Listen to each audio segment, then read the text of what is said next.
Muy buenas tardes, como le digo siempre, es un gusto saludarlos nuevamente. Hoy estamos retomando nuestras charlas conversando con, que habían quedado interrumpidas en el mes de marzo por motivos que son de público conocimiento. Pero bueno, ya estamos adaptados a esta nueva realidad virtual, así que aquí estamos de nuevo. Es un espacio que se convirtió en una muy buena costumbre y que le damos mucho uso, por suerte. Como siempre, en Conversando con, estamos con la doctora Teresa Gómez, como coordinadora del ciclo, y esta vez nos visitan como invitados los doctores Oscar Fernández y Pablo Garbarino. Teresa, Oscar y Pablo los saludo y les digo que estamos más que agradecidos y contentos con su presencia. Y les cuento que Oscar es miembro de la Comisión de Estudio de Asuntos Tributarios y días atrás fue expositor de una charla que se dio como es habitual para todo el país con una muy buena repercusión y una muy buena concurrencia. Y Pablo es abogado, vocal del Tribunal Fiscal, colaborador y capacitador permanente, es un asiduo visitante también de muchos de los consejos del país. Además, es amigo personal y muy futbolero. Estas charlas que hoy retomamos son parte del compromiso permanente con las capacitaciones que los consejos y la federación les brindamos a los profesionales matriculados. Así que muchas gracias a todos una vez más por estar con nosotros. Le doy la palabra a Sergio Pantoja, vicepresidente de Primera Federación, para que les cuente acerca de la charla de hoy. Muchas gracias. Gracias, Silvio. Buenas tardes, colegas de todo el país. Reiniciando este ciclo, como bien lo mencionaba Silvio, en esta jornada los participantes van a abordar los temas vinculados con la moratoria de la Ley 27.541 y sus cuestiones particulares. Así que para continuar, los dejo para que la doctora Gómez dé inicio a la charla. Hola, ¿qué tal a todos? Bueno, nosotros somos pre-cuarentena. Nuestro programa salía antes de que comenzara la cuarentena.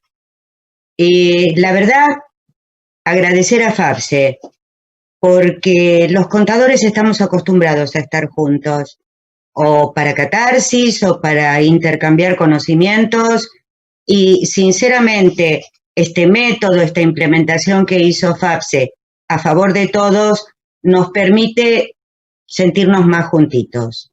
Fíjense ustedes que tendrán en pantalla 5 personas. Bueno, el presidente está en Chipoleti, el vicepresidente está en Salta, Oscar, Pablo y yo estamos en Cava.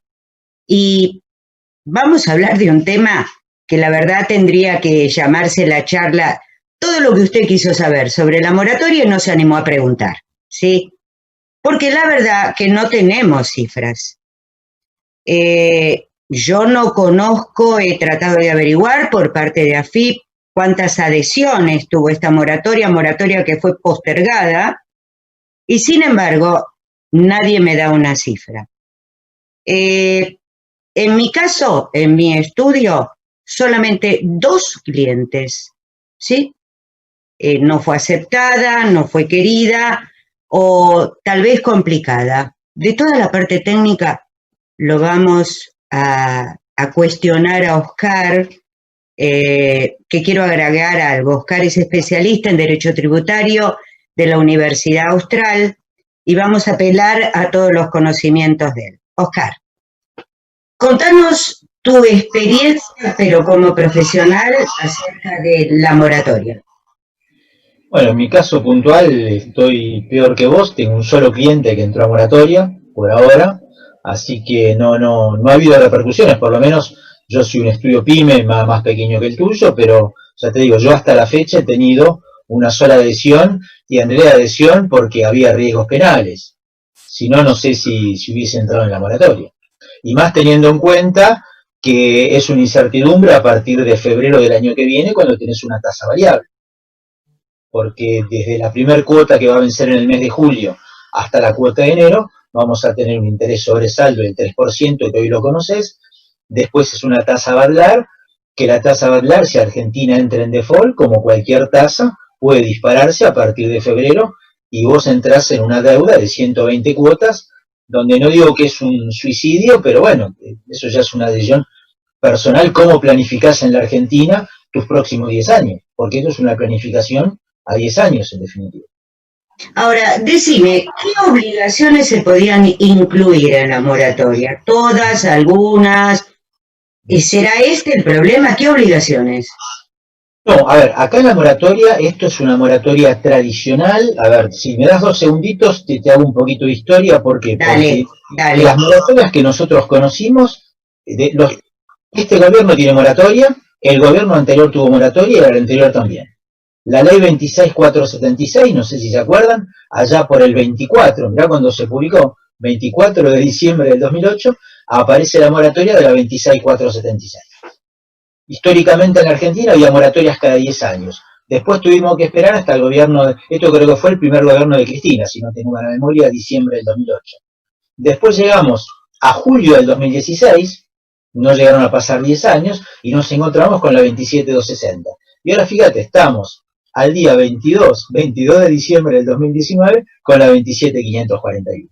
Esta ley fue reglamentada por una resolución del 31 de enero, que es la 4667, y lo que vos aclaraste recién, la prórroga, que fue la resolución 4690 del 1 de abril.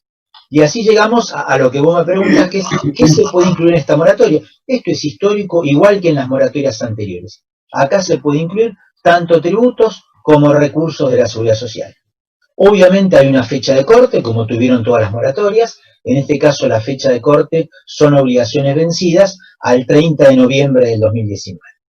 Y la particularidad que tiene esta, que las grandes empresas no pueden entrar. Las empresas que pueden entrar en esta moratoria son micro, pequeñas o medianas empresas. Y acá surge el primer problema, que ahora vos me dirás si querés que me explaye o no, que es que hay que tener certificado vigente al 30 de junio del 2020. La norma original decía 30 de abril, y con la resolución 4690 del 1 de abril, hoy tenemos que tener certificado vigente al 30 de junio del 2020. Bueno, puntualizo acá. Entonces, solamente pymes. La gran no pudo ingresar. Te pregunto, un rum que fue muy fuerte, dada la necesidad del certificado PYME, fueron algunas situaciones. Directores SA, empleados en relación de dependencia, sujetos dados de baja, sujetos con la quit limitada, los monotributistas. Decime un poco el universo, aparte de pymes, ¿a quién expulsó? Sí, a ver, esto incluso te lo voy a contestar, mira, no te voy a dar mi opinión personal, sino que te voy a contestar con 4 respuestas que dio la Administración Federal. A ver, la Administración Federal estaba recorriendo antes de la pandemia las distintas instituciones profesionales, consejos profesionales, colegios y demás. Todo esto fue planteado, así que te lo resumo, a ver, 15 segundos cada respuesta. El primer cuestionamiento que le hicimos a la Administración Federal: ¿qué hacer con todos aquellos contribuyentes en abril, hoy junio, porque hay que tenerlo vigente el 30 de junio, que estaban dados de baja por los motivos que fuesen? Respuesta de AFIP, y mira, leo, no opino: solo pueden adherir al régimen los contribuyentes que tengan certificado de PYME. Esta es la pregunta número 5 que dieron los funcionarios en una charla que se hizo el 26 de febrero. Voy a la segunda cuestión, que vos la mencionaste recién. Monotributistas. A ver, ¿por qué monotributistas? Porque el artículo 36 del decreto reglamentario del monotributo tiene una situación muy particular, que aquel monotributista que durante 10 meses consecutivos no paga el monotributo, se le traba su quit.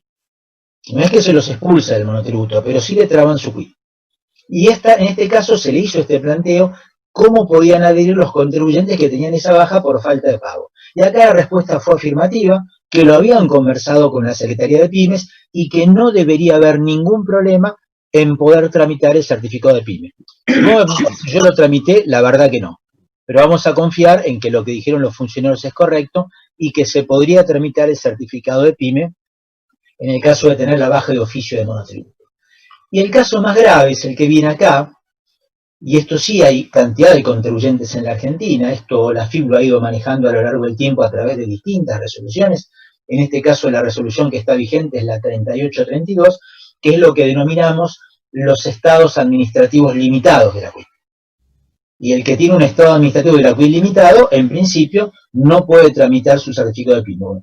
Esto se le consultó a la Administración Federal, y la respuesta fue: ustedes no pueden tramitar el certificado de PYME y esto no lo vamos a resolver, salvo que previamente subsanen su estado limitado de la QUIC. Y la última, y prometo que acá, porque si no me voy a explayar demasiado, y la última tiene que ver justamente con los empleados y directores. Empleados que pueden ser solo empleados en relación de dependencia, o directores que a su vez son empleados en relación de dependencia, y acá la respuesta fue la misma. Quien no le corresponde certificado de PYME no puede ingresar a la moratoria. Con lo cual, resumiendo, ¿quiénes son los únicos que pueden entrar a la moratoria sin certificado de PYME? Las entidades sin fin de lucro. Salvo las entidades sin fin de lucro, nadie que no tenga hoy, mañana no sé porque esto es muy dinámico. Hoy estamos parados a 27 de mayo. Hoy nadie que no tenga su certificado de PYME puede ingresar a la moratoria. Disculpame que me explayé en la respuesta, pero... No, me parece bárbaro. A ver, yo no creo que haya ningún tipo de modificación. Al 27 de mayo tengamos presente que el 30 de mayo estaría venciendo el primer tramo. No creo que haya modificación. De haberla, es necesaria una ley. No hay manera de una resolución general cambiar el sujeto, ¿sí? El sujeto está específicamente definido por la ley. Pero te pregunto, tantos años de experiencia en la profesión vos, yo no. Yo soy joven y recién recibida, ¿sí? Por eso consulto contigo, que sos un hombre de experiencia. ¿Cuál fue el motivo de excluir, de expulsar, más que de incluir? ¿Hay una lógica? No, yo creo que esto de lógica no tiene absolutamente nada. A ver, no quiero ser irrespetuoso, pero me suena más a capricho. Porque en definitiva, frente a las necesidades que tiene el país acá, pues fíjate, esperamos casi 10 años para una moratoria. Ahora del 2016 saltamos al 2019, porque esta ley se publicó el 23 de diciembre. Yo creo que al revés, deberían abrir las tranqueras para que pueda ingresar absolutamente todo. Ahora, una situación sencilla que puede ocurrir. Alguien que tiene deuda de periodos prescritos. Y no hablemos deuda antigua, periodos prescritos. Ese sujeto, por algún misterioso motivo, no sé, qué sé yo, quiere regularizar su situación porque debe 3 periodos fiscales. Hoy no está en actividad y no puede obtener su certificado de PYME. Y ese sujeto no puede entrar a la moratoria. Con lo cual, si el fisco lo descubre, va a terminar ejecutado y va a terminar quebrado. Cuando él a lo mejor en 120 cuotas pagaría esta deuda. Pero bueno, yo creo que esto, repito, me parece que es más capricho que otra cosa, porque esto fue planteado desde la federación, esto fue planteado desde los consejos profesionales, y acá los veíamos medios empacados. No vamos a aceptar moratoria para quienes no están en actividad y no tienen certificado de PYME. Bueno, yo tuve que obtener un certificado de PYME. De los 2 clientes, uno era PYME y el otro lo tuve que gestionar. Realmente fue durísimo, durísimo. Uno ingresaba los datos y empezaba a contar 24, 48, 72. En un primer intento del contribuyente que tuve que tener PYME, el certificado nunca lo obtuve. Tuve que entrar en la segunda posibilidad, que fue el 1 de abril, como que lo anterior se había borrado, y ahí obtuve el certificado. Es decir, fue muy, muy complicado. Vos empezaste hablando y me hablaste de intereses. Resumimos un poco el tema de los intereses, las alícuotas. Sí, perfecto. Esto es la verdad lo más interesante, lo más conveniente de esta moratoria. Esto está legislado a partir del artículo 11 de la ley 27.541 y vamos a separarlo en 2 conceptos. La primera situación está tipificada en el inciso B del artículo 11 de la 27.541, que tiene que ver con una deuda muy particular, que es la deuda de los trabajadores autónomos. En ese caso puntual, es el único caso donde están condonados el 100% de los intereses. Tengamos presentes que en materia de seguridad social rige la ley 14.236 y la prescripción es 10 años. Con lo cual podemos tener una deuda importante. Con lo cual aquel trabajador autónomo, repito, que entra a la moratoria, lo puede hacer, tiene que tener su certificado de PYME, lo puede hacer, y en este caso los intereses de esos 10 años, si es que debe 10 años, le quedan 100% condonados. Este es el único caso. Muy buen beneficio. Claro, en este caso hay una condonación al 100% de los intereses. Ojo, tengamos presente, si bien no tiene que ver con la moratoria, que esta deuda se regulariza a valor actual. Es la única deuda en la Argentina que se regulariza a valor actual, con lo cual puede ser mucho dinero 10 años de autónomos. Pero bueno, por lo menos, repito, tenés condonación del 100% de los intereses. Y en lo que es obligación... Sí. ¿Sigo? Es decir, el autónomo condona al 100%. Exactamente, condona, no debe un centavo de intereses. Su deuda la paga en 120 cuotas. Y después el resto de las obligaciones, esto está en el inciso C del mismo artículo 11, la 27.541, y acá lo que hace la norma, te divide el eje de tiempo en 4 tramos. Vos recién dijiste que la moratoria tenía una fecha de corte, vamos a ver en un ratito, 29 de mayo, y después termina venciendo el 30 de junio. Entonces, ¿qué hace? Como la fecha de corte es 30 de noviembre del 2019, ¿cuáles son los 4 tramos? Todo lo que vence entre el 1-1-18 y 30 de noviembre del 18, y del 19, perdóname. Después, el 16 y el 17, el 14 y el 15, y 2013 y anteriores. ¿Por qué 2013 y anteriores cuando estaría prescripto? Bueno, primero por Seguridad Social, que tiene una prescripción de 10 años.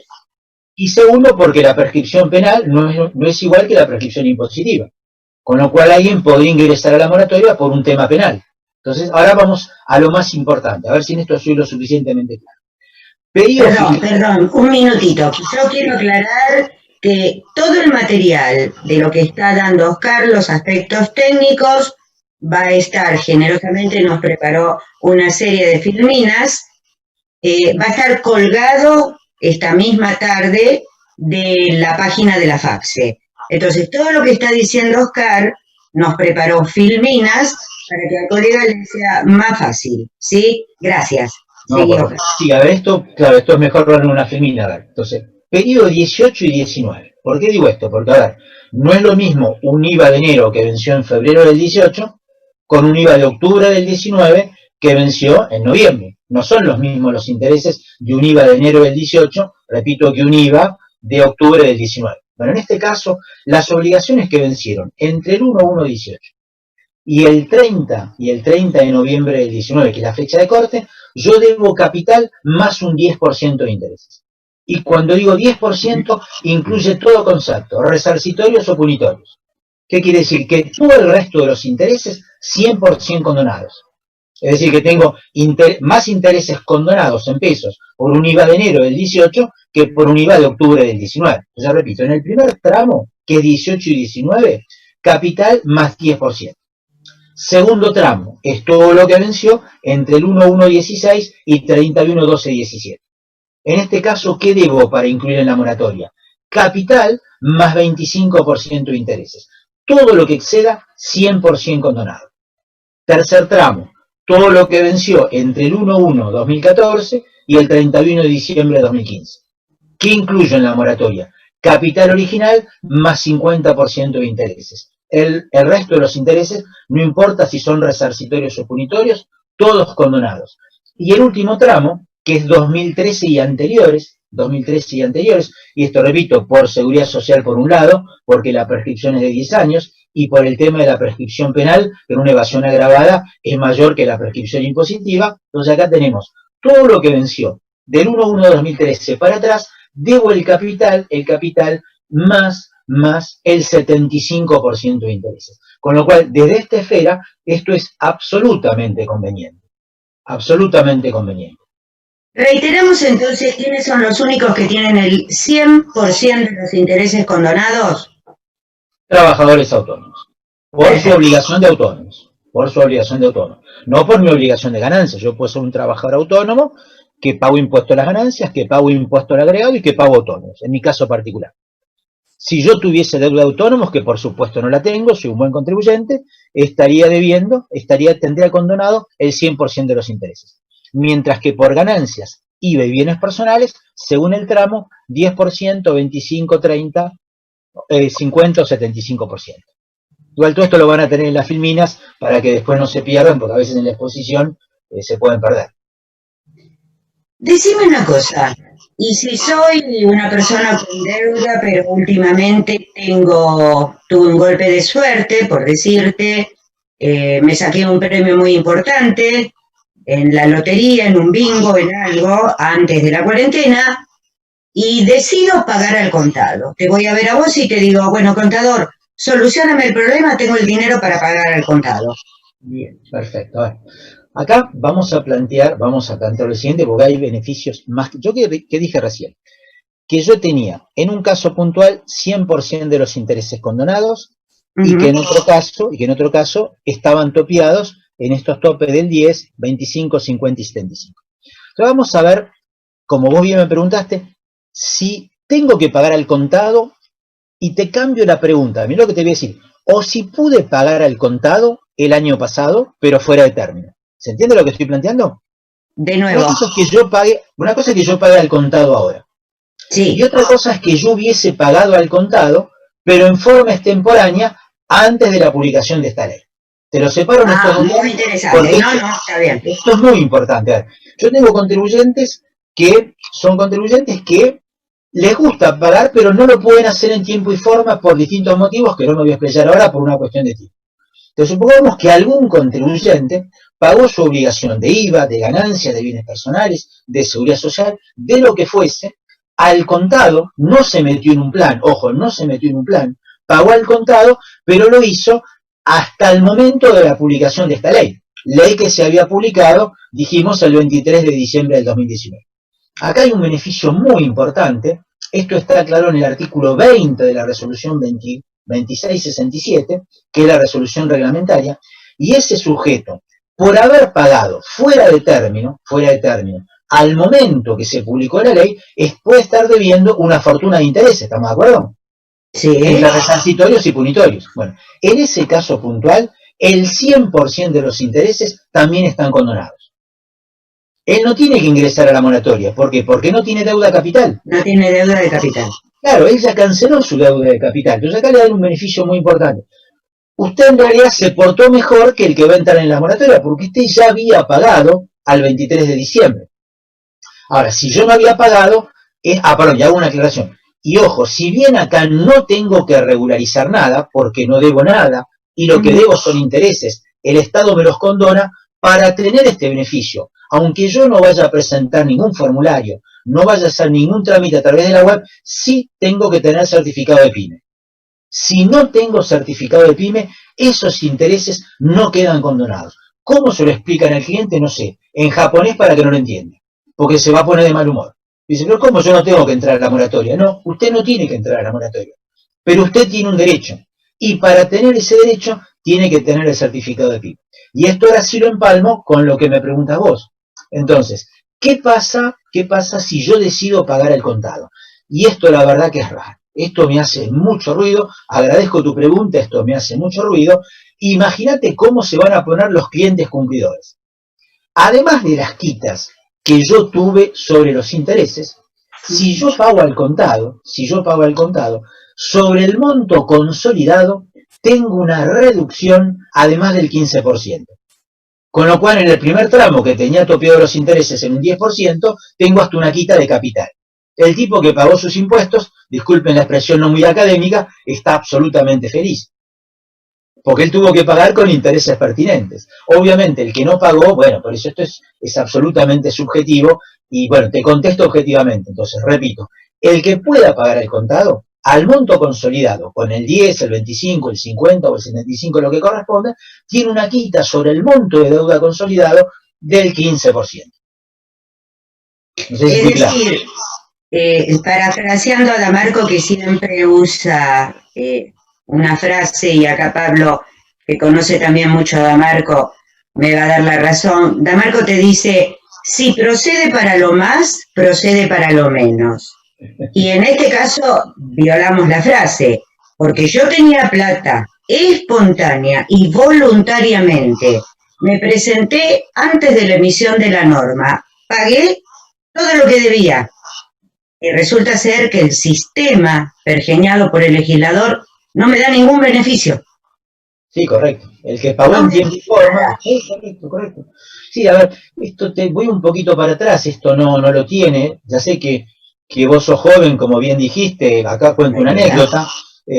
Cuando yo hice mi tesis en la Facultad de Derecho, la doctora Gómez fue mi tutora en realidad. Y después, y Pablo ha sido concurrente a la jornada de Derecho Penal Tributario, terminó siendo en una jornada de Derecho Penal Tributario mi hermana menor, y esto quedó así. Teresa Gómez es mi hermana menor y es correcto. No, bueno, pero volviendo a tu pregunta, la ley 27260, por ejemplo, tenía un beneficio para buen cumplidor. Esta ley no tiene ningún beneficio para buen cumplidor. Con lo cual sí, por supuesto, acá siempre el que se perjudica frente a estos regímenes es el que cumplió en tiempo y forma. O hay una cantidad de clientes que han pagado intereses resarcitorios y punitorios. Y obviamente esos intereses resarcitorios y punitorios que pagó, salvo que esté en una refinanciación de un plan, no los va a recuperar, ya los pagó en definitiva. Pero bueno, estos sistemas lamentablemente perjudican a la mitad del universo y benefician a la otra mitad del universo, lamentablemente. ¿Sabés lo que pasa, Oscar? Creo que estás dando los motivos por lo cual me parece que esta moratoria no fue exitosa. Si bien vamos a conocer las cifras, supongo que las vamos a conocer cuando venzan la totalidad de los tramos, es decir, a partir de junio, me parece que también la parte más beneficiosa estaba en el primer tramo, ¿no es cierto? Sí, claro. Justamente de eso te pregunto. ¿Qué diferencias ves vos? ¿Cómo le aconsejarías a tu cliente si te dice, contador, ¿qué hago? ¿Me acojo al 30 de mayo o me acojo al 30 de junio? Sí, a ver, bien, acá dame 2 minutitos porque tengo que contar 3 cosas. Acá, a ver. La moratoria es cierto que termina venciendo el 30 de junio. Cuando el colega me pregunta, digo, mira, eso es mentira, la moratoria vence el 29 de mayo. Porque si yo entro el 30 de junio, ahora vamos a ver que salgo perjudicado desde el punto de vista financiero y económico. A ver, ¿por qué digo esto? Esta moratoria tiene, según el tipo de obligaciones, un plan de pagos, o 60 cuotas o 120 cuotas. ¿Quiénes pueden pagar sus obligaciones en 60 cuotas? 2 obligaciones exclusivamente. ¿Cuáles son esas obligaciones? Aportes de empleados en relación de dependencia, si para el empleador que no ingresó los aportes que le retuvo a su empleado, seguridad social, no impuestos, seguridad social, y el caso de retenciones y percepciones. ¿Sí? Esas 2 obligaciones se pueden regularizar en 60 cuotas. El resto no te las enumero porque son todas las demás. El resto de las obligaciones se regularizan en 120 cuotas. Ahora vamos a ver que esto cambia según yo entre la moratoria. Hasta el viernes, es decir, hoy es 27 de mayo, hasta el viernes 29 de mayo, o yo entre la moratoria a partir del 30 de mayo hasta el 32. Ahora vamos a ver de qué se trata. Pero déjame decirte 2 cosas. ¿Qué es lo que no cambia según cuando vos entres en la moratoria hasta el viernes 29 o a partir del 29? Que la primer cuota siempre vence en julio. Esto no era así en la norma original. Esto fue modificado por la resolución 4690 del 1 de abril. Ojo con esto si van a leer algún artículo de doctrina anterior. Hoy, como está la moratoria, entre yo ahora hasta el 29 de mayo o entre en junio, la primer cuota siempre vence en el mes de junio.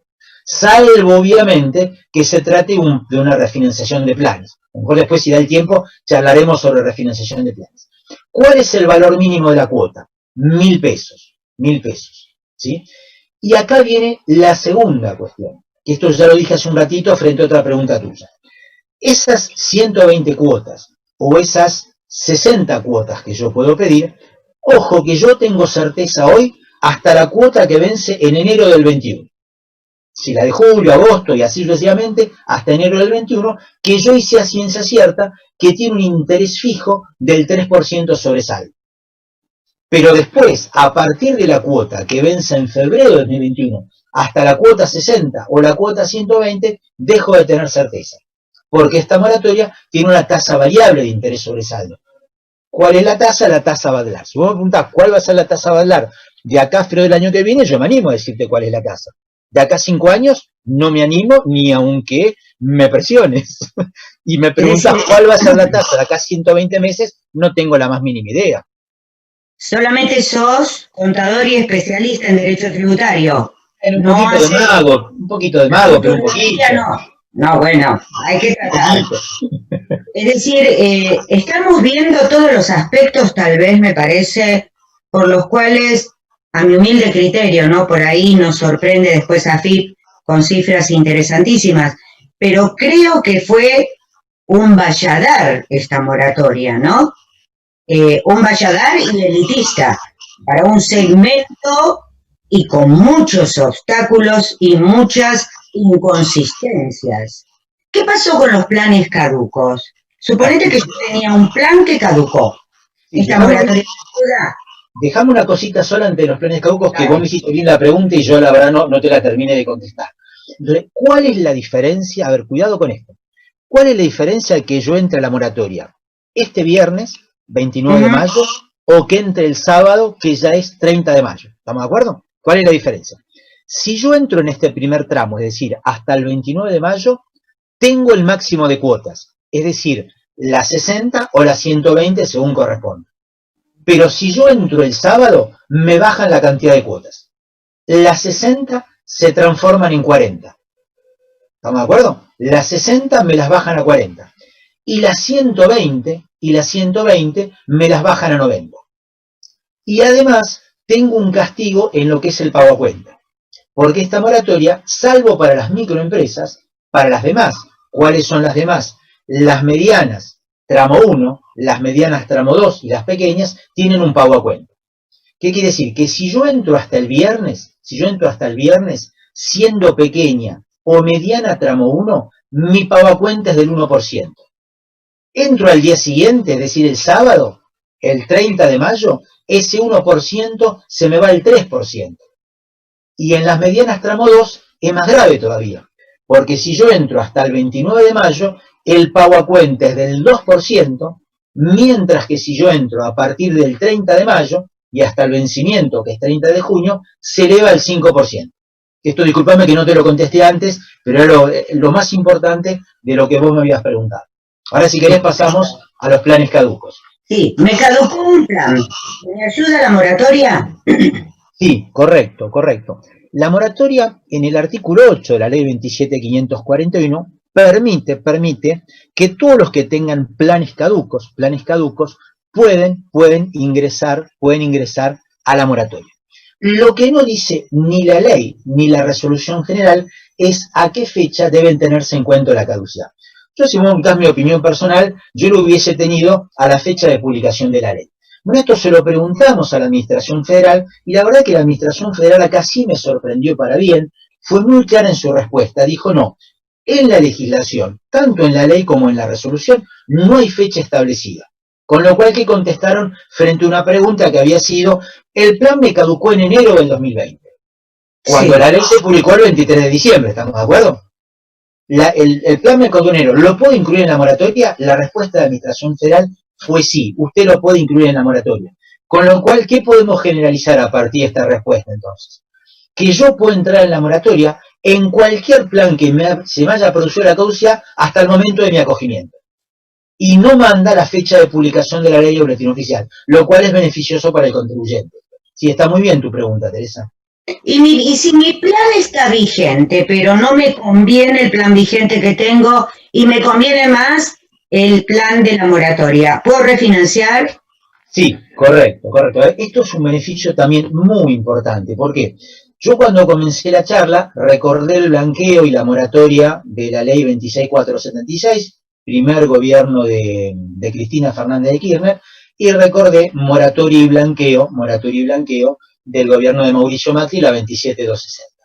Esos fueron los dos únicos regímenes del 2008 a la fecha que tuvieron condonaciones. ¿Qué quiere decir? Que hoy tenemos cantidad de clientes que han entrado en planes de facilidad de pago que no tienen ningún tipo de condonación. Esos contribuyentes tienen el derecho de refinanciar. Ojo, no es una obligación. La ley y la resolución no te obligan a refinanciar tu plan. Con lo cual acá se tienen que sentar con el contador y analizar la situación. ¿Por qué? Porque si yo refinancio, mira lo que te voy a decir, hasta puedo llegar a la conclusión que la refinanciación me da cero a pagar. Y ahora vamos a ver que este tema lo trata puntualmente el artículo 39 de la 4667. Pero sí tengo un condicionamiento, que yo solo puedo refinanciar los planes en los cuales yo haya ingresado hasta la fecha de publicación de esta ley. ¿Qué quiere decir? Que todo plan en el que el contribuyente entró hasta el 23 de diciembre se puede refinanciar.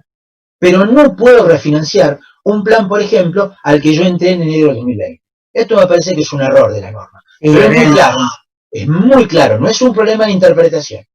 Yo creo que esto es un error, pero es clarísimo. Repito, solo puedo refinanciar los planes en los cuales yo me haya presentado hasta el 23 de diciembre. y con una particularidad: hay muy pocos que no van por mis facilidades, hay muy pocos, por ejemplo algunos que quedaron del viejo Jerónimo, pero la segunda condición para que yo lo pueda refinanciar, es que los planes yo los haya generado a través de mis facilidades, que es lo que sí tuviese en los tiempos modernos. Pero quedan algunos de esos caciques, por ejemplo en alguna empresa concursada, el viejo Jerónimo. Y ahora voy a esto que es importante y por favor no metan la pata. Porque, a ver, vamos a suponer que se sienta su cliente con la doctora Teresa Gómez. Y la doctora Teresa Gómez le dice al cliente: mira, quédate tranquilo que no tenés que pagar nada. El cliente está feliz porque venía pagando cuotas. Producto de la refinanciación no le da a pagar nada. Pero ojo que los honorarios a la doctora Teresa Gómez se los van a tener que pagar. Grados. Va a tener que presentar igualmente el formulario 1242 sin saldo a pagar.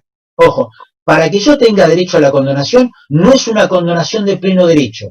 Yo debo hacer una gestión, debo hacer la presentación del formulario, mis facilidades, me refinancia el plan y me dice: mire, doctora Gómez, a su cliente le da a pagar cero. Pero ojo, no omitan hacer la presentación, porque si omiten hacer la presentación, no tienen derecho a la condonación y obviamente que tienen que tener el famoso certificado de PYME, otra vez sopa, ¿no?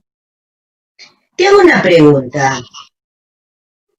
¿Cómo hace un contribuyente que está embargado para adherir a la moratoria? Bien. Contribuyente embargado puede adherir a la moratoria. Y a ver, amplío un poco el concepto. A ver, cualquier contribuyente que tenga una discusión, después se va a expedir sobre esto Pablo Garbarino, el doctor Pablo Garbarino. Yo simplemente hago una mención muy breve porque no le quiero sacar letra a él, que es además el especialista en la materia. Entonces, a ver, yo puedo entrar en esta moratoria no estando bajo inspección. Puedo entrar en esta moratoria estando bajo inspección, estando en la etapa de la vista, en la etapa del tribunal fiscal, cámara, corte. Acá no hay limitaciones. Obviamente tengo que allanarme, tengo que presentar un formulario 408, y en el caso puntual del embargo, y esto la verdad me sorprende porque me sorprende para bien en este caso, esto fue motivo de discusión en otras moratorias. En esto el tema está tratado puntualmente en el artículo 9, sobre esto van a tener una filmina puntual, el artículo 9 de la 4667, y me dice que una vez que yo ingresé a la moratoria, yo puedo ingresar a la moratoria si soy micro sin pagar el pago a cuenta. Con lo cual yo entro a la moratoria, como me pregunta Teresa, y en ese momento no pago nada. Adhiero ahora el 29. Adhiero el 29, si soy micro no tengo que hacer pago a cuenta. Simplemente presento el formulario y después el 16 de julio pago la primera cuota. Mientras que si soy pequeña o mediana tramo 1, mediana tramo 2, sí tengo que hacer el pago a cuenta, cuando la primera cuota la voy a pagar en julio. ¿Qué es lo que dice el artículo 9? Que acreditada la adhesión, a lo mejor sin haber pagado nada aún, ya queda liberado el embargo de cuentas bancarias. Cuando en otras moratorias esto no era así, había que presentarse en la Dirección General Impositiva, hablar con el agente fiscal. Ahora, lo que yo no te sé decir, porque no lo dice la norma, si esto va a ser automáticamente a partir de las 0 horas del día siguiente. Porque esto, si no, vos lo vas a ver en cuentas tributarias. Vamos a suponer que yo no tengo que hacer pago a cuenta porque soy micro. Entro a la moratoria, vos me haces el formulario el día viernes 29. Entonces yo entro a cuentas tributarias el sábado y quiero ver que la deuda desapareció. Y no lo sé. Y quiero ver que la plata está depositada en la cuenta bancaria de nuevo. Porque esa cuenta bancaria, esa plata no fue a cuentas generales. Está retenida en el banco todavía. En el banco. Lo que dice la resolución es que la AFIP tomará los recaudos pertinentes para liberarlo. Esperemos que no se tomen 18 meses, porque la verdad que después habrá algún trámite, no sé si esto va a ser tan sistémico, pero lo interesante es que está previsto en el artículo 9, la liberación debe ser automática a partir de la adhesión, no hay que esperar el pago de la cuota número 1. No sé si fui lo suficientemente claro. Muy claro, Oscar. Para darle paso a Pablo, te hago una última pregunta. ¿Me podés decir cuál es el monto hasta el que puede llegar una PYME tramo 2? No de memoria, pero te lo digo en 2 segundos, sí, te lo puedo decir en 2 segundos. A ver, de memoria no, pero dame 2 segundos que sí, esto tiene una resolución de cientos. Tramo 2 me dijiste, ¿no? Tramo 2, la más grande. Tramo 2, por ejemplo, vamos a tomar la situación, a ver, esperame un cachito para no venderte espejito de colores. Comercio, ¿te gusta comercio? Sí, comercio. No, porque te digo por qué, no es que esto es un capricho mío. No, no, yo El sé. punto 20 de la Secretaría lo particiona en función de actividades. No, no, está bien comercio. Entonces, comercio, estamos hablando de una cifra de 2.146.810.000 pesos. Estamos hablando de cifras importantes. En mi caso, yo que, a ver, no soy un estudio multinacional, yo que, repito, soy un estudio pyme argentino, en mi caso, mis clientes, no muchos no lo necesitan, pero podrían entrar todos. Podrían entrar todos. A ver, Sergio o Silvio, ¿tienen alguna pregunta para Oscar? ¿Y puedo hacer una aclaración más antes que me olvides? Una aclaración más. Sí, adelante. Van a estar las filminas en el material, pero además, si a alguien le interesa, en la página web de la Federación, y esto además fue enviado a los 24 consejos, tienen la ley 27.541 completo, con el desarrollo completo de la moratoria, con la resolución 4667 y la resolución 4690. Es la actualización número 4, ya me parezco a la FIP, el release 4 del material de la 27.541, que repito, ahí está ampliamente desarrollada la parte de moratoria, ley 27.541, la resolución 4667 y la 4690, que está actualizado porque la última resolución en materia de moratoria es del 1 de abril. Y este material, a través de la FAXPE, a través de la SEAT, lo actualizamos el 2 de abril. Con lo cual, repito, hoy en la página de la FAXPE y en los 24 consejos tienen este material actualizado. Y desde ya, mil gracias por la invitación y permitirme compartir este panel con alguien del prestigio de Pablo Garbarino y de la doctora Teresa Gómez. Muchísimas gracias. Oscar, te preguntas, Sergio. Sí, Oscar. Sí. Vos hace rato comentabas la situación de los planes de pago caducos y comparto de que la ley no establece fecha de caducidad para el acogimiento. Es verdad. Pero AFIP el 15 de mayo emitió una resolución, la 4718, donde permite rehabilitar planes de pago que hayan caducado hasta el 30 de abril del 2020. ¿Cómo podría entenderse esto que vos comentabas como criterio de AFIP en relación a que los planes que hayan caducado con posterioridad a la fecha de publicación de la 2741 pueden reformularse en el marco de la moratoria? ¿Y cómo podríamos interpretar esta resolución de AFIP que pareciera que de alguna manera se refiere a ese tipo de planes de los que estábamos hablando?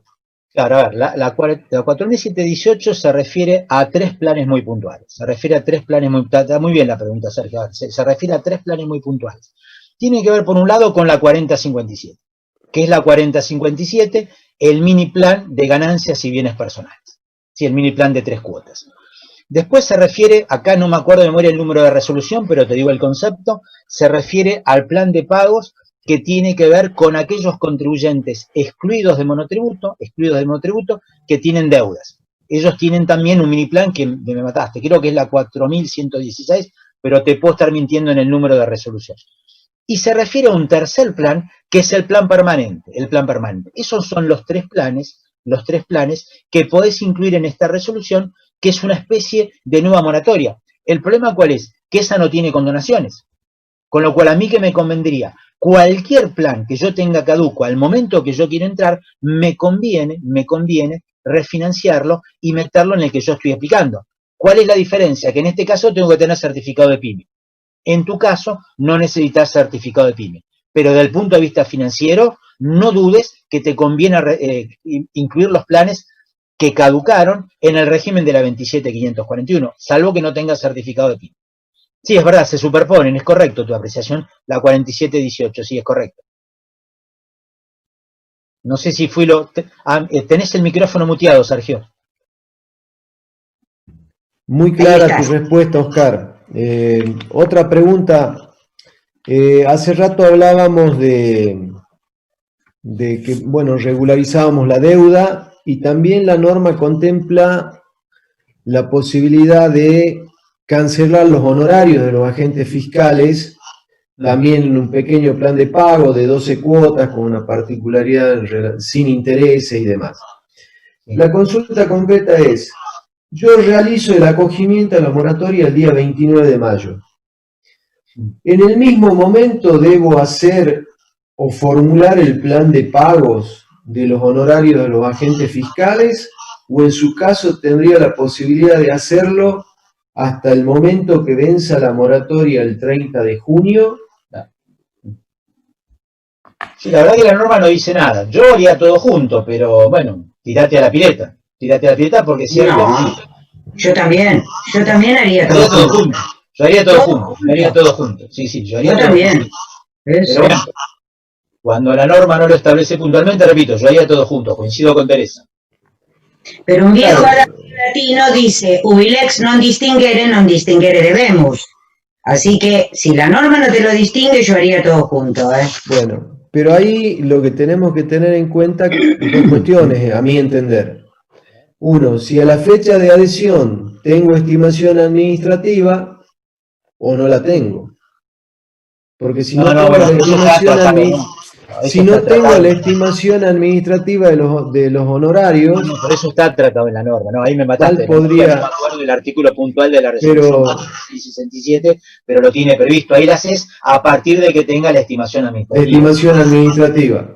Sí, sí, Entonces eso me llevaría a que yo el 29 hago el acogimiento y si no tengo notificada la estimación administrativa, mediante una nota pido que me generen la estimación administrativa y ahí está previsto de pago de los honorarios. Mientras se explaya a Pablo, te busco el artículo exacto de la 4667. Digo cuál es porque de memoria la verdad no me acuerdo.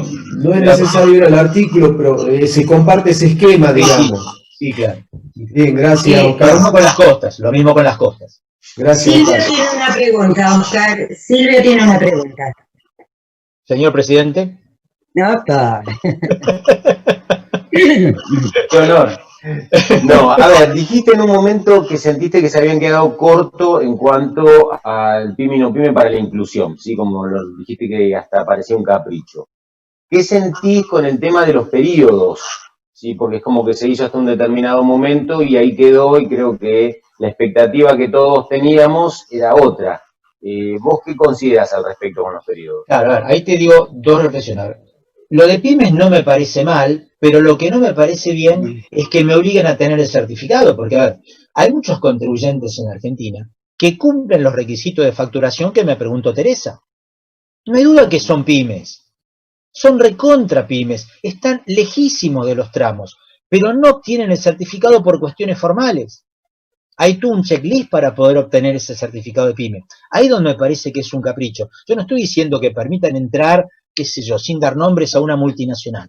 También, si la voluntad política es que entren las pymes, perfecto, que entren las pymes, pero que sea por monto de facturación y no por una cuestión formal.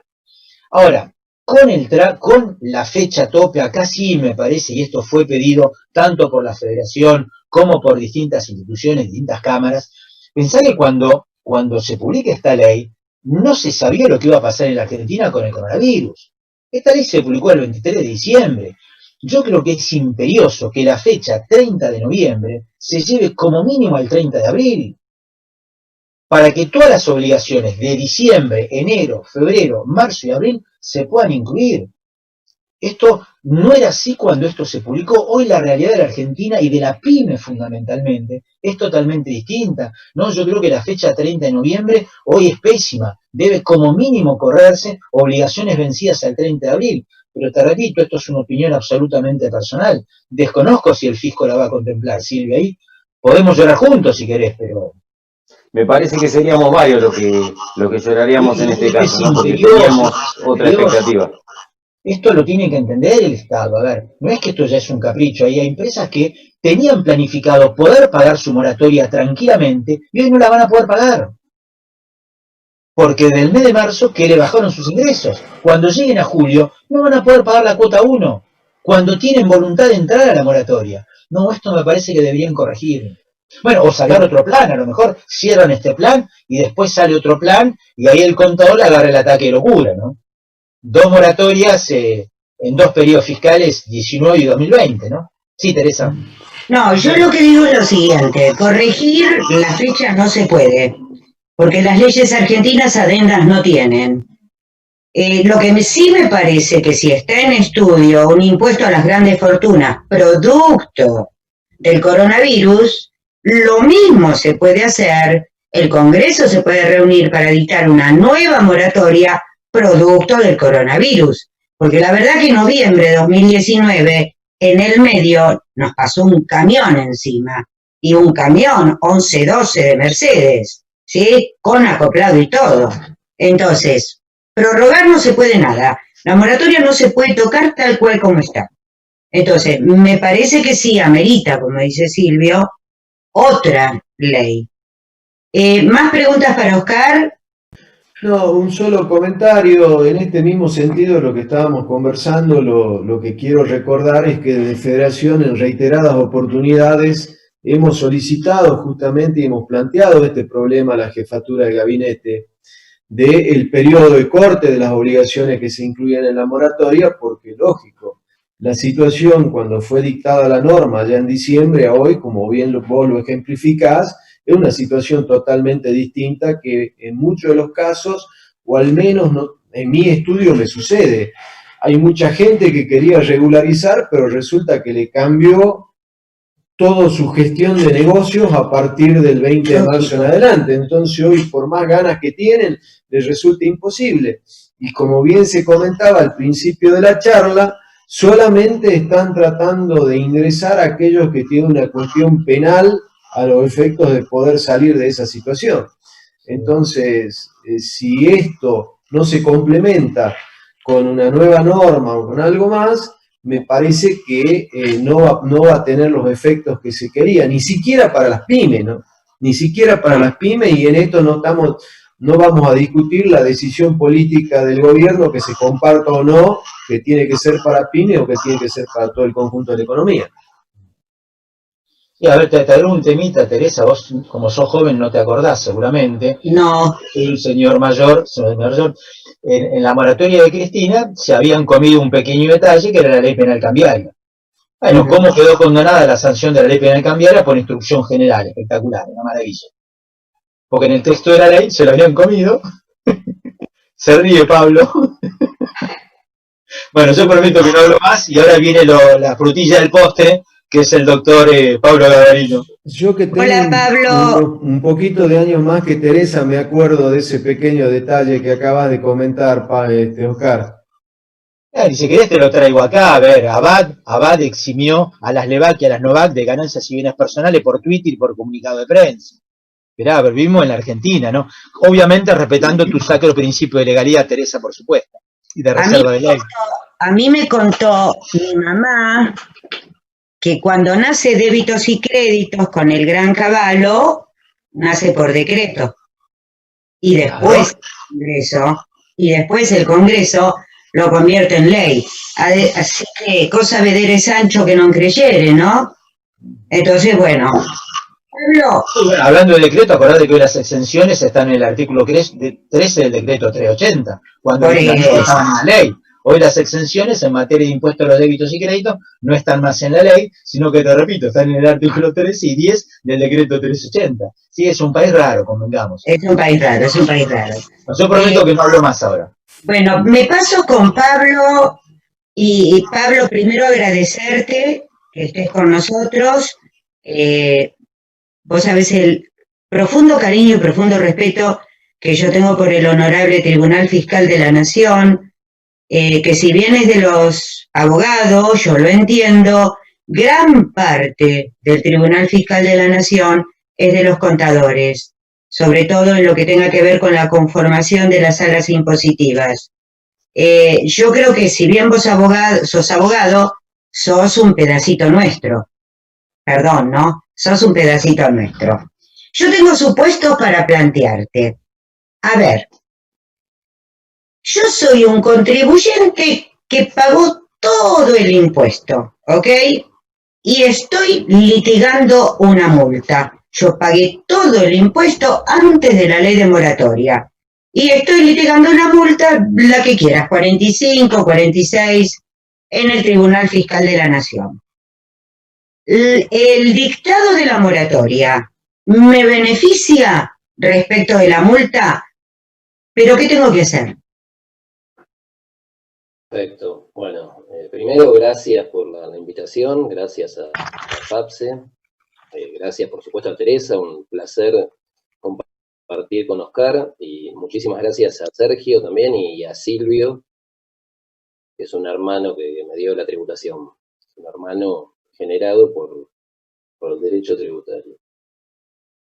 A ver, dijiste del Tribunal Fiscal, y no quiero dejar de decir esto, aprovechando la página de FAPSE, quiero hacer un reconocimiento sincero a la tarea que están haciendo los contadores en estos momentos.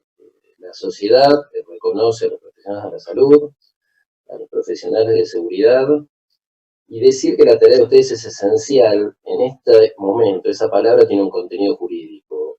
Yo diría que es vital. Es vital para el país, porque ustedes son los que liquidan los impuestos que permiten que el país pueda ir sorteando del mejor modo que se puede esta crisis, son los que liquidan los sueldos. Imagínense que todos cobramos porque ustedes liquidan los sueldos. ¿Qué pasa si el contador no liquidara? Si el contador tuviera una actividad similar a otros profesionales. Entonces, realmente un sincero agradecimiento de parte de un ciudadano que no hace la tarea que hacen ustedes y ni puede colaborar con el país del modo que lo están haciendo ustedes. Dicho esto, Tere comentó el tema del Tribunal Fiscal. No, el Tribunal Fiscal no es de los abogados para nada, tampoco es de los contadores en exclusividad. El Tribunal Fiscal es de todos. El Tribunal Fiscal pertenece a la sociedad, es el único tribunal especializado en materia tributaria, ya sea impositiva o aduanera del país, y es de los, digamos que es un conjunto, es interdisciplinario entre las dos profesiones, ninguna es más importante que la otra y es absolutamente complementaria. Esto como un equipo donde se necesita la concurrencia de, en este caso, dos disciplinas. Como una operación, podemos tener el mejor médico de todos, pero necesitamos un anestesista al lado de este médico, si no, no se puede operar. O como un equipo de fútbol, Silvio me va a entender muy bien, tenemos muy buenos jugadores, bueno, pero se necesita también alguien que vaya al arco y haga diferentes funciones. Entonces, el contador es fundamental. Y la presencia del contador le da una riqueza al tribunal que lo convierte en un tribunal único en su especie, único en todo el país, porque esta interdisciplinariedad no lo tienen otros tribunales y es una riqueza a conservar y a acrecentar la presencia del contador. Ahora, el tema de la multa en el Tribunal Fiscal, sí, le conviene, en este caso, poniéndome del lado del contribuyente, entiendo que le conviene absolutamente, porque las multas, de acuerdo a la ley de moratoria, que también señaló Oscar, y a las reglamentaciones, están condonadas, ya sea que se condona de pleno derecho, o si el contribuyente incorporó la deuda a los términos de la moratoria, y si la obligación sustancial está cumplida, el contribuyente puede pedir el beneficio de la condonación ante el Tribunal Fiscal. La ley dice que se condona de pleno derecho, pero bueno, con esto no nos podemos quedar tranquilos, decir, no, ya está, la multa está condonada, no pasa nada, no, necesitamos, para dar certeza, para dar seguridad jurídica, etcétera, una decisión del Tribunal Fiscal condonando la deuda. Y nosotros lo hacemos, con nuestros planes lo hemos hecho de este modo. El contribuyente debiera presentar un escrito ante el Tribunal Fiscal, debiera presentar la copia del 408, mediante el cual realizó o formalizó el allanamiento ante la AFIP.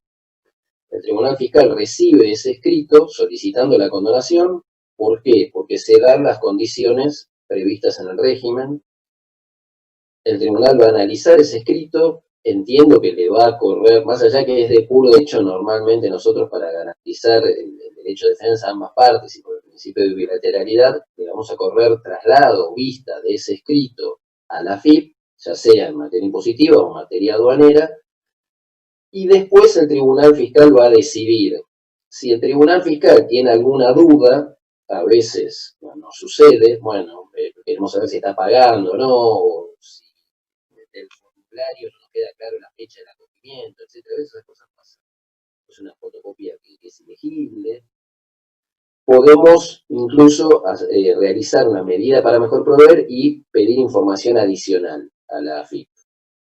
Entonces, una vez que el vocal del tribunal tiene todos estos elementos a su disposición, pues dicta la resolución correspondiente, hace el voto y lo hace circular con el resto de sus compañeros de sala.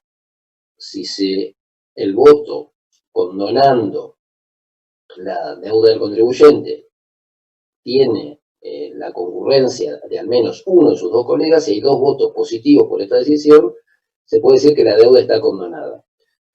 Por supuesto que el fisco puede apelar, esta resolución es una resolución apelable ante la Cámara, pero es raro que la Cámara, si la decisión es fundada y tiene estos parámetros objetivos, la Cámara no coincida con la decisión del tribunal o que la Cámara dé vuelta a la decisión.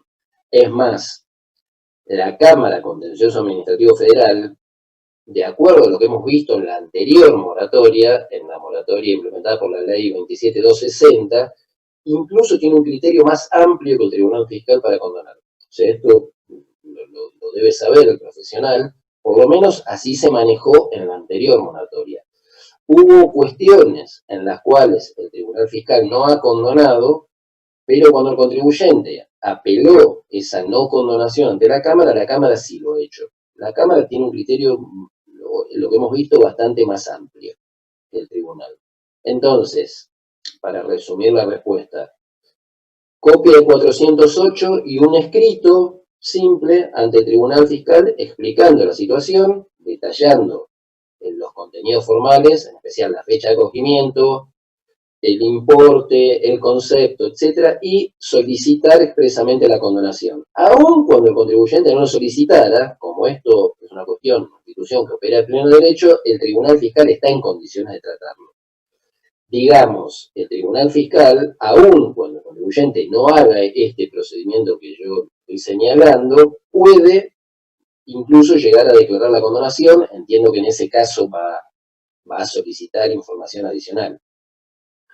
A nosotros en las moratorias anteriores, en algunos conceptos que nos parecía raro, ¿por qué? Porque se puede dar el caso que el contribuyente haya ofrecido el allanamiento, haya ofrecido el acogimiento de la deuda, esté pagando el plan, pero supongamos que no presentó el escrito ante el Tribunal Fiscal.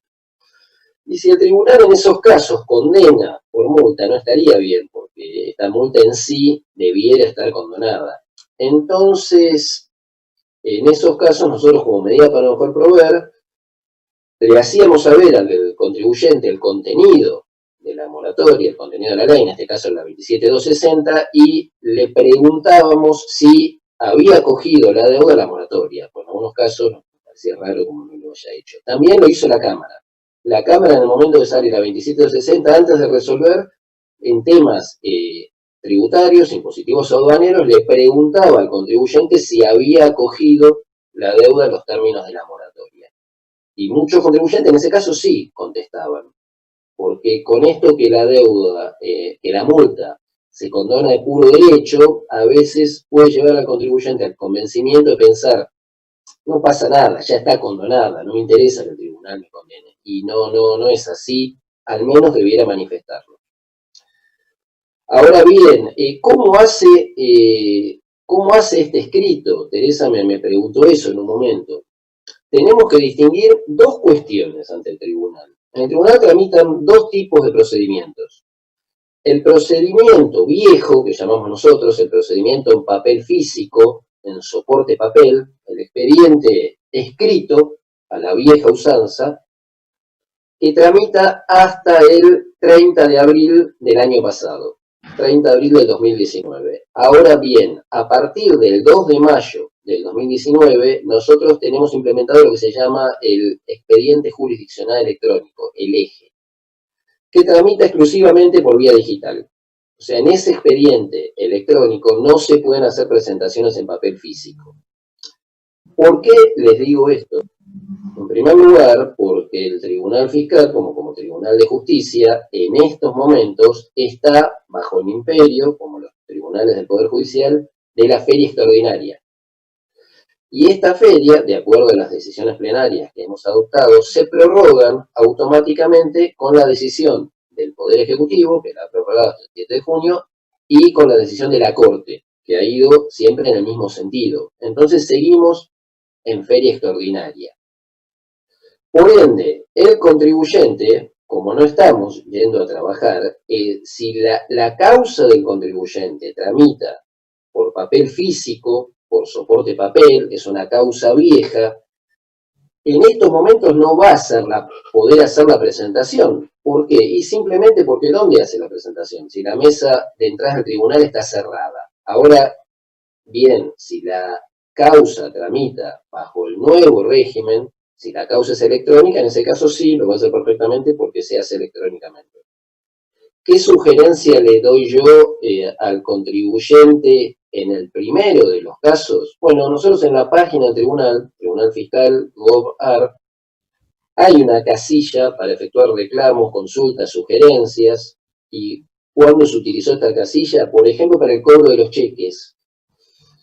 Había profesionales que tenían ya el cheque emitido, que tenían el derecho, por supuesto, al cobro, porque tiene naturaleza alimentaria, más en estos momentos donde la actividad ha decaído, pero claro, para cobrar el cheque tenían que ir al tribunal a retirarlo personalmente. Bueno, entonces se arregló, hicimos un sistema de turnos, respetando la distancia social, no iba todos los vocales al mismo momento y al mismo día, entonces se hicieron turnos para que el vocal se presente y el contribuyente se le daba un turno para ir a cobrar el cheque, ir a retirar el cheque, después lo cobraba en el banco. Yo entiendo que en estos casos, bueno, llegado el momento se puede hacer algo similar, o sea, que se habilite exclusivamente la mesa para las presentaciones de estos casos, pero no, es una idea mía, no es una idea del tribunal, todavía no lo hemos tratado, veremos cómo se desarrollan los acontecimientos. Pero básicamente hay que presentar un escrito haciéndole saber al tribunal la situación del contribuyente y pidiendo expresamente la condonación.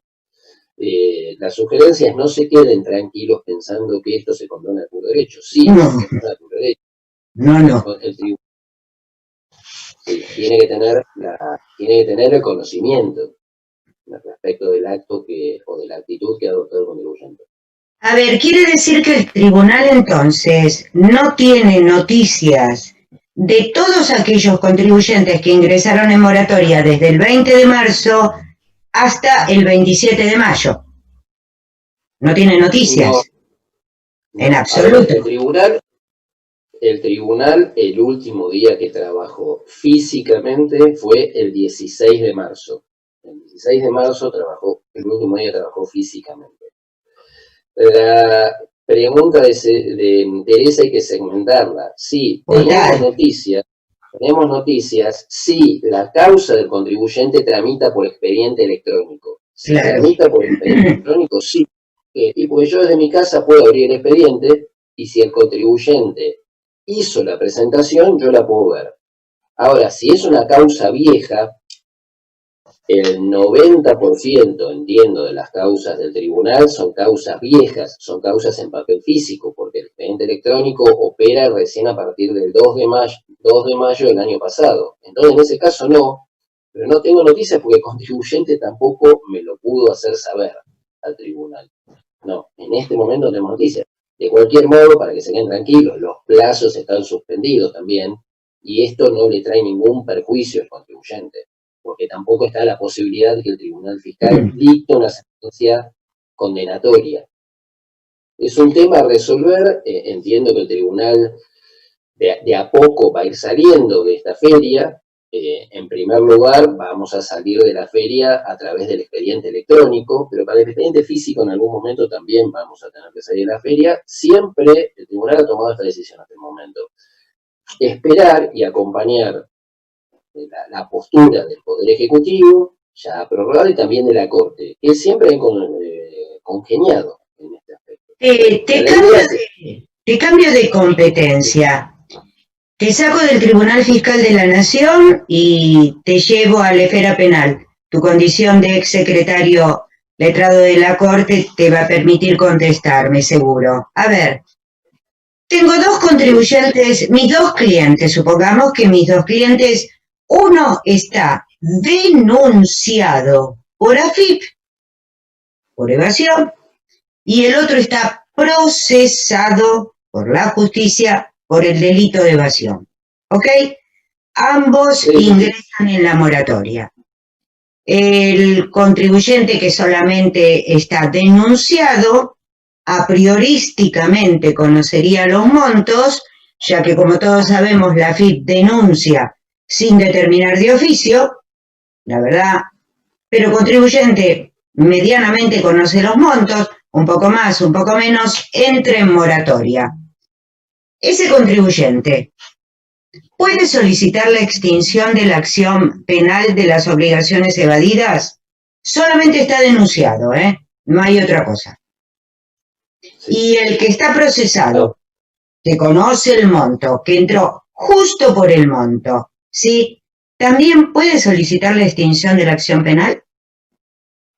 Sí, a ver, en primer lugar, a mí me parece mal que la AFIP haga la denuncia sin determinación de oficio. Me parece mal, va en contra de la ley, pero reconozco que en la práctica esto que digo yo es una expresión de deseos, que hay un fallo Müller-Carlos Eusebio, que es el leading case, en el cual a partir de ese fallo de la Sala 1 de Casación se habilitó a la AFIP a denunciar sin que haya determinación de oficio. Pero esto le quita certeza total al procedimiento tributario. No es algo que a mí me guste ni que esté de acuerdo, pero debemos saber que en la práctica se hace. A ver, te voy a decir algo, te aclaro algo. Peor estoy yo, en mayor soledad que vos, porque yo pienso que la determinación de oficio por el artículo 18 es una condición de procedibilidad para denunciar.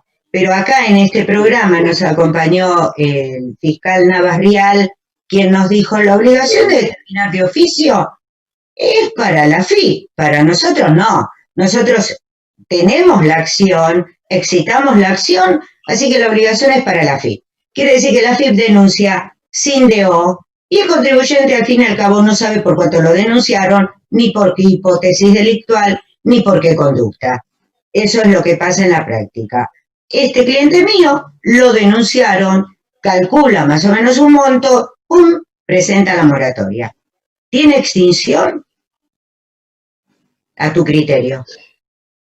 Perfecto. Para que los colegas que me escuchan sepan, yo me formé mucho en esta materia con Teresa y con otro amigo de ambos, con el doctor Daniel Malvestiti. Entonces, yo voy a responder con dos frases de Teresa, para que se entienda.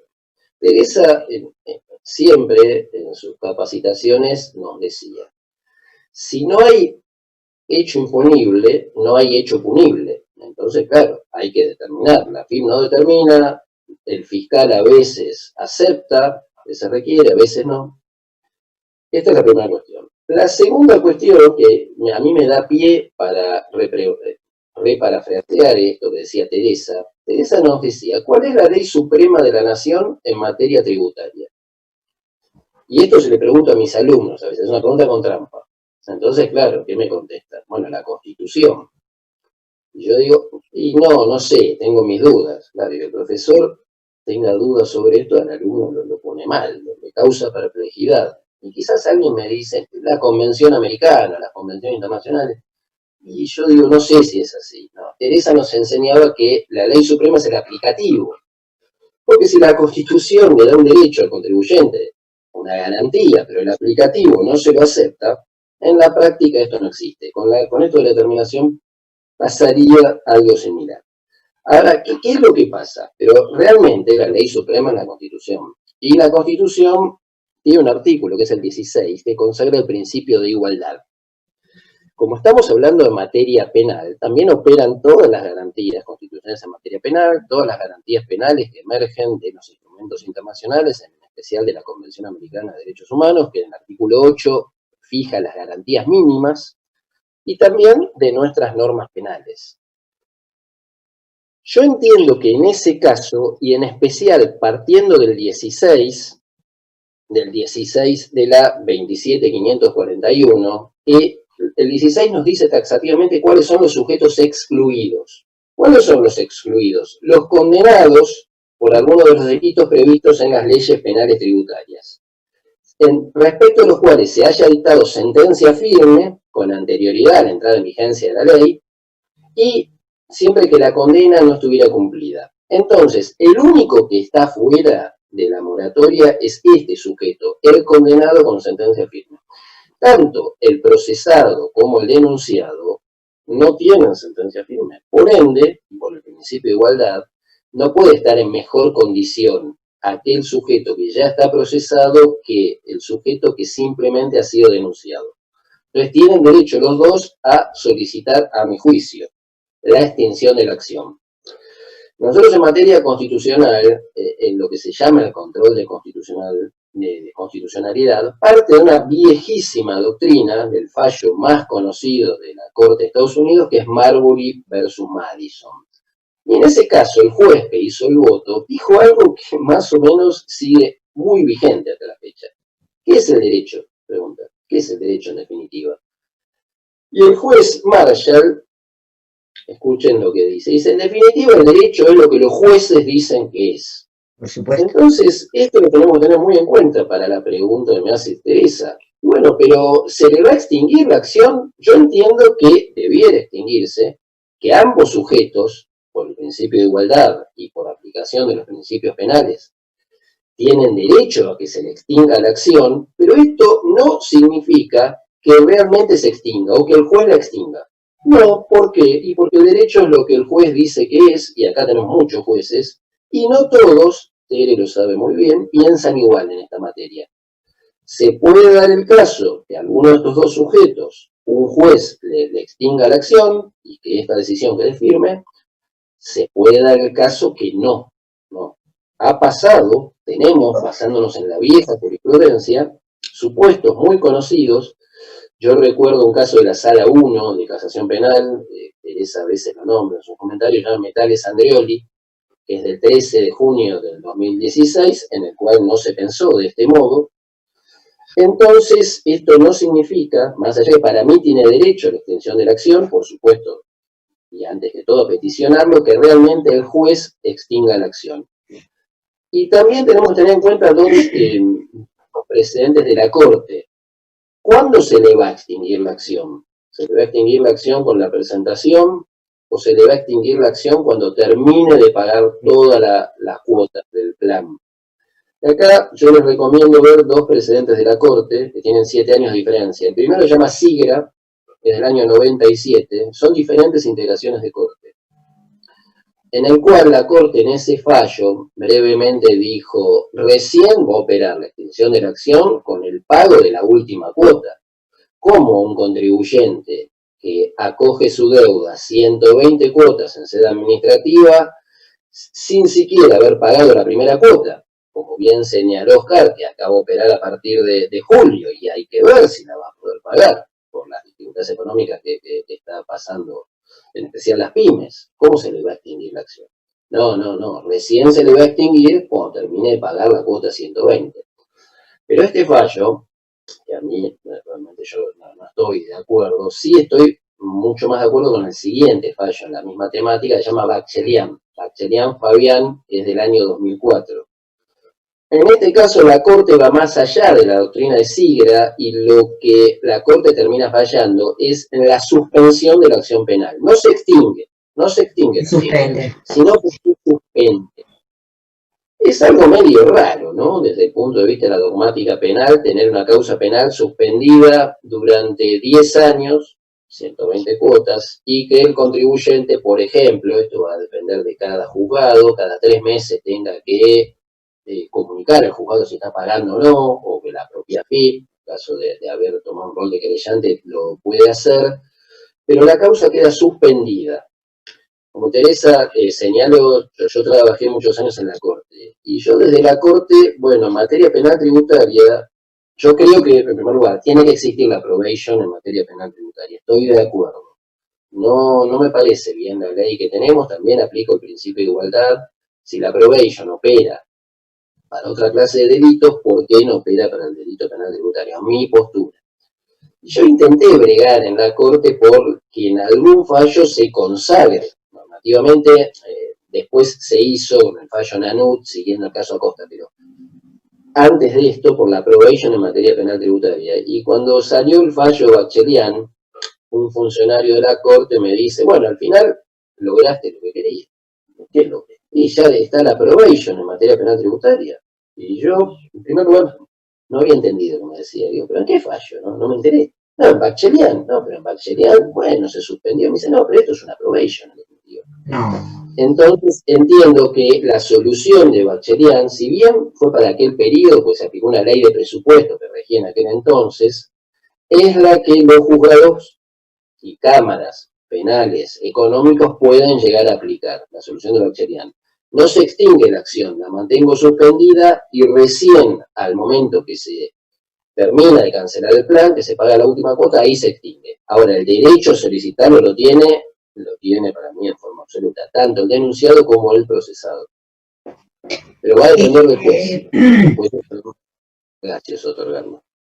Los jueces, hay que tener presente lo que es CABA, ¿no? Por ejemplo, tenemos 11 juzgados penales económicos y 2 salas de cámara A y B, si bien en este momento solamente con 3 jueces, lo cual indicaría que al haber 3 jueces, nada más las 2 salas se aunaron en una. Sergio o Silvio, ¿alguna pregunta para Pablo? No, yo sorprendido porque cuando dijo que no era la Constitución quien estaba en la punta de la pirámide, sino el aplicativo, yo pensé que era Twitter, pero bueno, siempre se aprende algo diferente. A ver, yo quiero... Una pregunta, Tere, para Pablo. Sí, hago un solo comentario y ya te paso, Sergio. Antes Oscar, producto de su edad, mencionó el plan Jerónimo. Yo quiero decirles algo que es terrible. Jerónimo es anterior a la modificación del artículo 37 de la ley 11.683 que permitió el anatocismo, ¿sí? Porque cuando se modifica el 37 se permite el anatocismo. Jerónimo es anterior. Bueno, Jerónimo calculaba anatocismo. Y si uno no aceptaba el anatocismo, Jerónimo no entraba. Así que miren de qué época el aplicativo superior a la Constitución Nacional, de hace muchos años atrás. Sergio, te doy la palabra. Gracias, Teresa. Pablo, estabas comentando el caso de que un contribuyente esté litigando en el Tribunal Fiscal una multa, se produzca el acogimiento a la moratoria, esto produce la condonación, se produce la presentación del 408, se renuncia a todo, y entre medio queda después los honorarios de los agentes fiscales, de los representantes del fisco que hayan litigado en el tribunal. En ese caso, ¿qué sucede con los honorarios? ¿Están condonados? ¿No están condonados? ¿Cuál es tu opinión en ese sentido? No están condenados. A ver, en primer lugar, no son agentes fiscales, sino son representantes fiscales. Los agentes fiscales son aquellos que están en el juicio ejecutivo, nada más. En este caso nosotros no lo tomamos como fiscales, sino como si representantes y apoderados del fisco. No, los honorarios van a tener que seguir la misma suerte de la ley de moratoria y de la reglamentación, pero hay que ver qué es lo que se está discutiendo en el Tribunal Fiscal. Hay que ver si se discute todo el impuesto, si se discute el impuesto más el interés, más la multa, si se discute solo el interés y la multa, pues muchas veces el contribuyente no discute el impuesto, discute nada más que la multa. Entonces, eso es un caso. Ahora, si discute todo el impuesto, va a tener que seguir la suerte de la moratoria. Pero los honorarios de naturaleza alimentaria y no, condonados totalmente no está. Está sujeto a las reducciones que señala la ley de moratoria. Se mide el grado de avance también, ¿no? Para fijarte los honorarios, lo que hacen los vocales, miren hasta dónde avanzó la causa. Porque si vos estás interponiendo una moratoria de una causa que ingresó en el Tribunal Fiscal 3 meses atrás, el grado de avance de esa causa es mínimo. Pero vos podés interponer una moratoria por una causa que entró hace 3, 4 años atrás, donde la causa ya avanzó lo suficiente. Por ejemplo, ya tiene la elevación a la sala. Entonces, según el grado de avance, van a ser los intereses, pero no los honorarios, perdón, pero condonados nunca. Los honorarios no se tocan. una aclaración. No, condonados no, pues tiene naturaleza alimentaria y es un derecho profesional. No condonados, pero hay honorarios que tienen reducciones por la ley de moratoria. Teresa hablaba del avance y está bien. Nosotros nos fijamos más que el avance, porque podemos tener causas de 2 o 3 años con poco avance y causas de 2 o 3 años ya terminadas, con las etapas procesales cumplidas. Exacto. Entonces tenemos que ver realmente cuál ha sido la actividad de las partes y se han cumplido las etapas. La primera etapa es la presentación del recurso y la contestación del fisco. La segunda etapa tiene que ver con la prueba, con la culminación del periodo probatorio. Estamos en prueba, ya terminó. Y la tercera etapa es con los alegatos. O sea, puede ser, como dice Teresa, que se haya elevado a la sala, pero que el profesional no haya presentado alegatos. En ese caso, tiene derecho a una menor regulación. También hay causas de puro derecho en las cuales no se presentan alegatos porque no hubo prueba producir, y en este caso también el honorario va a ser menor. Nosotros vemos el avance, pero las etapas procesales cumplidas. Puede ser que ya esto tenga sentencia, pero que la sentencia no esté firme. Hay muchas sentencias de tribunal que se han sacado en el último tiempo, como decía Teresa, en marzo, etcétera, pero recién se han notificado y después nos agarró la feria judicial. Es decir, estamos todavía, cuando se reanuden los plazos, en etapa de apelación. Entonces, ahí la causa ya está cumplida. Pero la condonación total de los honorarios no lo veo. Y de acuerdo a la regulación de honorarios, la hacemos con la ley de honorarios profesionales. Entonces, en ese caso, hay que ver, porque hay un valor para regular, que son los UMA, son unidades de valor que las fija la Corte, y cada etapa tiene un UMA diferente. Entiendo que en este caso, bueno, las regulaciones por moratoria también van a tener un diferencial. ¿Por qué? Porque la propia ley y los propios UMA, en caso de allanamiento, desistimiento, etcétera, fijan menos valores que si la causa fuera de trámite normal. Pero no la condonación. O sea, el abogado o el contador del fisco que se presentó en el tribunal, o el profesional de la parte, tiene derecho a la regulación, aún con reducciones. Bueno, ¿tenemos alguna pregunta más? Bueno, sí, el presidente tiene una pregunta. Quería decir algo más. Sí. Dale. Una cosita más, de acuerdo a lo que dijo Oscar. Nosotros siempre legislamos en Argentina para el pasado, ¿no? Y siempre legislamos bajo un régimen de emergencia. Yo pregunto, ¿en Argentina estamos en crisis? Bueno, me van a decir que sí, mucho más ahora, pero ¿desde cuándo estamos en crisis? Yo desde que empecé a estudiar estamos en crisis. Nunca, ningún fallo, ningún profesor me dijo lo contrario. Y siempre estamos en emergencia. Todos los años renovamos la emergencia económica. Ahora sí estamos realmente en emergencia. ¿Por qué digo realmente? Porque esta es una emergencia impuesta, es una emergencia que hemos heredado, que vino de afuera. Las otras emergencias eran emergencias derivadas de la disfuncionalidad de la actuación de los poderes políticos. En este caso no, es una emergencia invencible. O sea, ahora, ¿qué se puede hacer? Y no podemos hacer nada para no contagiarnos a nivel global. Entonces, esta moratoria fue diseñada para otro país y para otro mundo. ¿Por qué? Porque la 27541 es del 21 de diciembre del año pasado, publicada en el boletín oficial el 23 de diciembre. La 4667 también es del 31 de enero. La 4690 es del 1 de abril. Era otro mundo, las condiciones eran absolutamente diferentes a las actuales. Por ende, o esta moratoria se va a tener que prorrogar, o como bien dijo Oscar, ampliar los periodos, o se va a tener que dictar otra, y mucho más amplia, pero va a ser imprescindible hacerlo.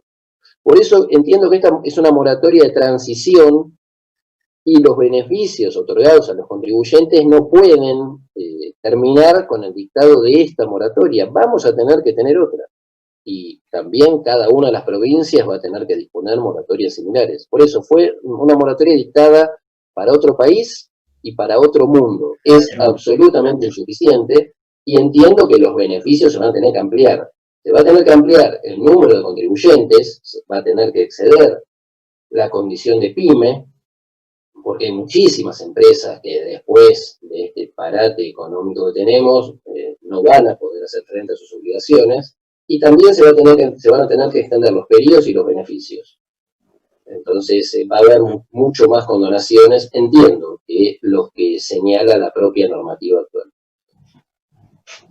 Silvio. Sí, dale, Silvio. Ahora sí te pregunto, Pablo. ¿Alguien después Teresa, por favor? Sí, dale, después le pregunto a Pablo y te dejo.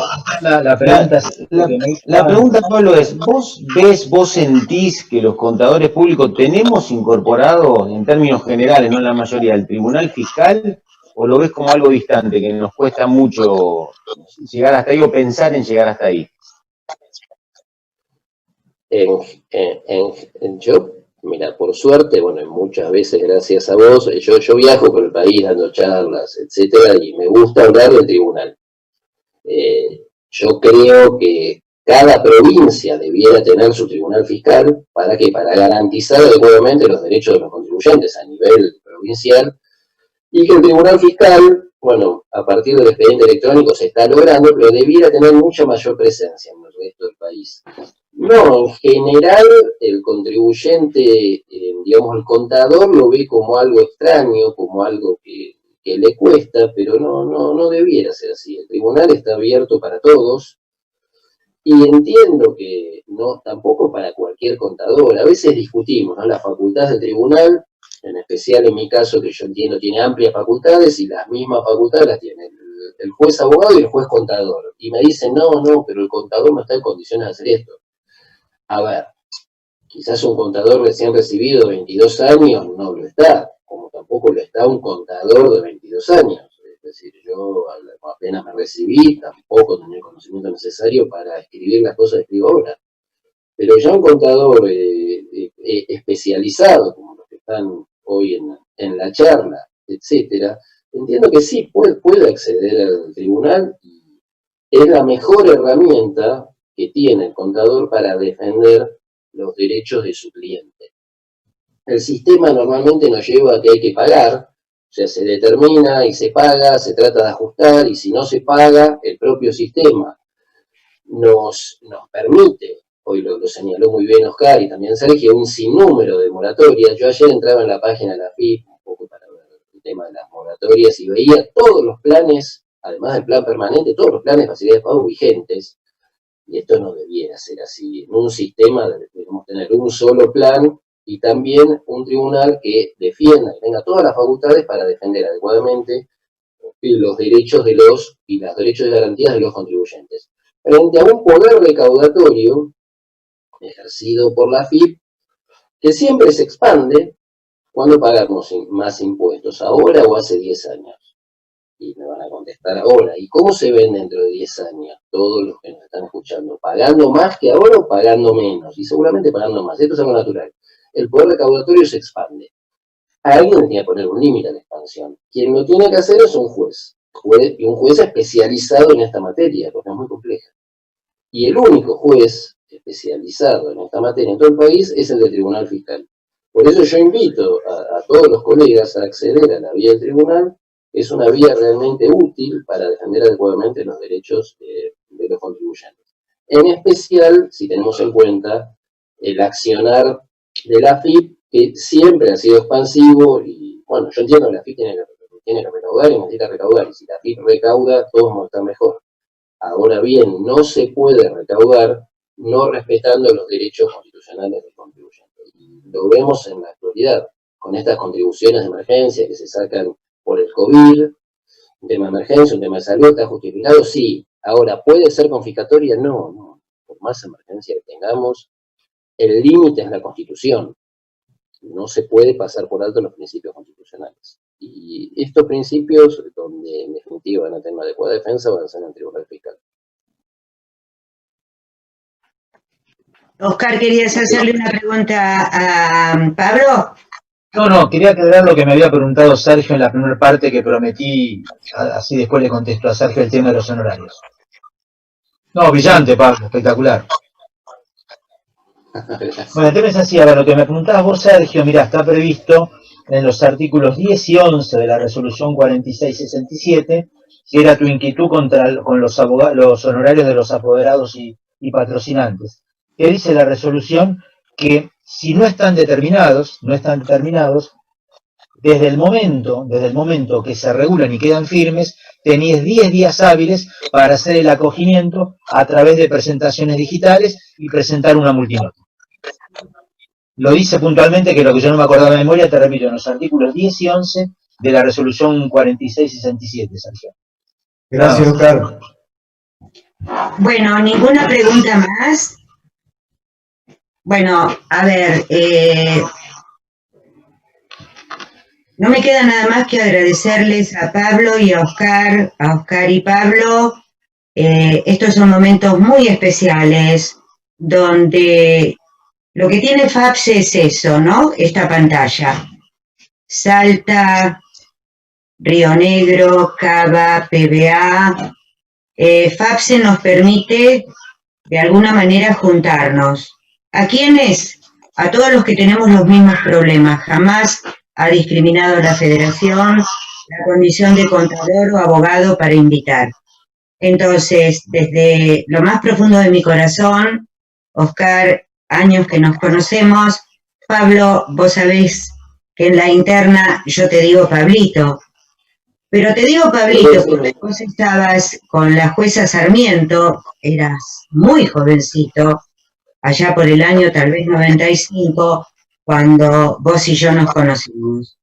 Así que, por mi parte, un gran agradecimiento porque nos hayan acompañado, porque nos hayan adoctrinado.